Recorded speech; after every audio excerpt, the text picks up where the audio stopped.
एक लंबे समय पहले एक गांव में सुरेश और कीर्तना नामक पति पत्नी रहते थे। उनके गीतिका नामक एक सुंदर सी बेटी थी। सुरेश हमेशा सबके सामने बेवजह गर्व से पेश आता था। एक दिन शाम के समय में कीर्तना उनके घर पे वड़ा पाव बनाती है। कीर्तना, तुम्हारे हाथ का ये वड़ा पाव सच में बहुत स्वादिष्ट है। और इतने में उनके घर सुरेश के रिश्तेदार आते हैं। अरे सही समय पे आए हैं, मेरी बीवी अभी अभी गर्मा गर्म वड़ा पाव बना रही है, बहुत स्वादिष्ट है। कीर्तना, जरा मेरे रिश्तेदारों के लिए भी वड़ा पाव बना के ले आना। जी अभी लाई। ये कह के गर्मा गर्म वड़ा पाव बना के वहां लाती है और उनके रिश्तेदारों को परोसती है। उनके रिश्तेदार उसे खाने के बाद कहते हैं, सुरेश, तुमने ठीक कहा, हम वाकई ही सही समय में आए हैं, वरना इतने स्वादिष्ट वड़ा पाव हम नहीं खा पाते। मेरी बीवी जब भी वड़ा पाव बनाती है ऐसे ही एकदम स्वादिष्ट वाले ही बनाती है, इसीलिए जितने भी बार बनाती है मैं उन्हें उतने ही प्यार से खाता हूँ। हाँ, बात तो सही है, इतने स्वादिष्ट वड़ा पाव तो कोई आसानी से नहीं बना सकता। अगर तुम्हारी बीवी ने दुकान लगाया तो लोग खरीद के खाएंगे ने। हाँ नरेश, अगर मैं इतना स्वादिष्ट वड़ा पाव बनाती तो पक्का दुकान लगा देती। अगर मैं अपनी बीवी के साथ एक वड़ा पाव का दुकान शुरू करूंगा तो सभी वही आके खाएंगे और उन्हीं स्वादिष्ट वड़ा पाव के बारे में सारा गांव बात करेगा। ये एक अच्छा सोच है। ऐसे ही उसके रिश्तेदारों के जाने के बाद भी उसी विचार के बारे में सोचते रहता है। तब कीर्तना को नजर आता है कि उसके पति किसी सोच में पड़े हैं। उनके पास जाकर कहती है, क्या हुआ जी, किस चीज के बारे में इतना सोच रहे हैं आप? कीर्तना, तुमने तो सुना है ना कि मेरे रिश्तेदारों ने क्या कहा, हम हमारे घर के सामने ही एक वड़ा पाव का दुकान लगाएंगे। तब मेरे रिश्तेदारों के ही तरह इस गांव के सारे लोग उसी के बारे में बात करेंगे। ठीक है, आपके विचार के अनुसार ही हम वड़ा पाव बना के बेचेंगे, लेकिन आपको अब से ऐसे बेवजह गर्व की बातें करना बंद करना पड़ेगा। अगर आप इसी बात को मानकर अपने बर्ताव को बदलने का वचन देंगे तो ही हम ये व्यापार शुरू करेंगे। हाँ, अब अगर मैं अपनी बीवी की बातों को नहीं मानूंगा तो वो शायद व्यापार शुरू करने के लिए नहीं मानेगी और मैं ख्यालों के अनुसार और मेरे ख्यालों के अनुसार कुछ नहीं होगा। ठीक है कीर्तना, तुम्हारी इच्छा के ही अनुसार मैं अपना बर्ताव बदलूंगा। हम कल से ही वड़ा पाव बना के बेचेंगे। और ऐसे ही वो बाहर जाकर वड़ा पाव की तैयारी के लिए जरूरी सामग्री लेकर आता है और अगले दिन नरेश उनका दुकान शुरू करके उसकी बीवी को वड़ा पाव बनाने के लिए कहता है।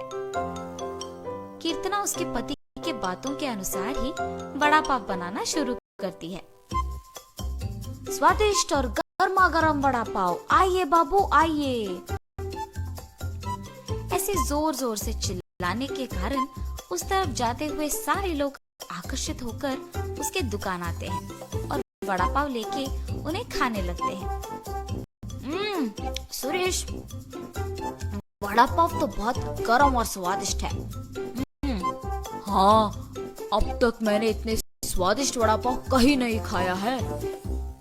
हाँ, मेरी पत्नी बहुत अच्छा वड़ा पाव बनाती है, उसकी तरह तो और कोई नहीं बना सकता है। ऐसे उनको वड़ा पाव देकर उनसे पैसे लेता है। उस रात को जब बैठ के वो आए हुए पैसों की गिनती करने लगते हैं तो कीर्तना कहती है, अरे वाह, पहले ही दिन हमें लाभ आया है जी। निवेश के पैसों से ज्यादा पैसे तो हमने कमाया है। क्या सच में? अगर हमने ऐसे ही इसे बरकरार रखा ना तो जल्द ही हमारा बहुत बड़ा व्यापार बन जाएगा कीर्तना। हाँ, आप सही कह रहे हैं। पहले ही दिन उतने पैसे देख पति पत्नी दोनों खुश होते हैं। ऐसे ही वो हर रोज उनके सोच के मुताबिक वड़ा पाव बना के उसे बेचते हैं और कुछ ही दिनों में उनका व्यापार अच्छा चलने लगता है। मेरे सोच के मुताबिक ही हमारा व्यापार अच्छा चल रहा है। किसी और के दुकान में तो इतने लोग ही नहीं आते हैं। कुछ दिन पहले शुरू करने के बावजूद हमारा व्यापार बाकियों से बहुत बेहतर चल रहा है। और हमेशा की तरह सुरेश वापस बेवजह के गर्व में डूब जाता है और बाकियों को भी वही बातें सुनाते रहता है। उस दिन दुकान को आए एक आदमी को वड़ा पाव लाकर देता है। मैं यहाँ जब भी वड़ा पाव खाता हूँ बहुत स्वादिष्ट होता है, एक भी बार इसका स्वाद नहीं बदला। हाँ हाँ, आपने सही कहा, मेरी बीवी बहुत अच्छा वड़ा पाव बनाती है। नया व्यापार होने के बावजूद बाकियों से हमारा बहुत अच्छा चल रहा है। हाँ, ऐसे ही वहाँ मौजूद सभी से बात करता है और ऐसे ही बात करते हुए वो उन लोगों से पैसे लेना भूल जाता है। उसके पैसे ना लेने के कारण सभी वहाँ आके उसकी गर्व की बातें सुनकर पैसे दिए बिना चले जाते थे। कुछ दिन बाद सबको जब सुरेश की कमजोरी का पता लग गया तो वो वड़ा पाव मंगा के उसे खा के पैसे देने के लिए उसके पास जाकर वड़ा पाव के बारे में बात करना शुरू करते थे। सुरेश उनके बातों में पड़ के गर्व की बातें करता था और कुछ देर बाद वो लोग वहाँ से पैसे दिए बिना चले जाते थे। सुरेश के इस बर्ताव के कारण उनके व्यापार में नुकसान होता है। सपने टूट जाने पर पति पत्नी दोनों बहुत निराश होते हैं। कीर्तना, मुझे माफ करो, इस सब का कारण मैं हूँ। मेरे इस झूठे गर्व के कारण ही सबको मेरी कमजोरी का पता लग गया और उन्होंने उसका फायदा उठाया। इसीलिए हमें अब नुकसान भुगतना पड़ रहा है। ऐसे कह के बहुत दुखी होता है। आपको अपनी गलती का एहसास हो गया, बस ये काफी है।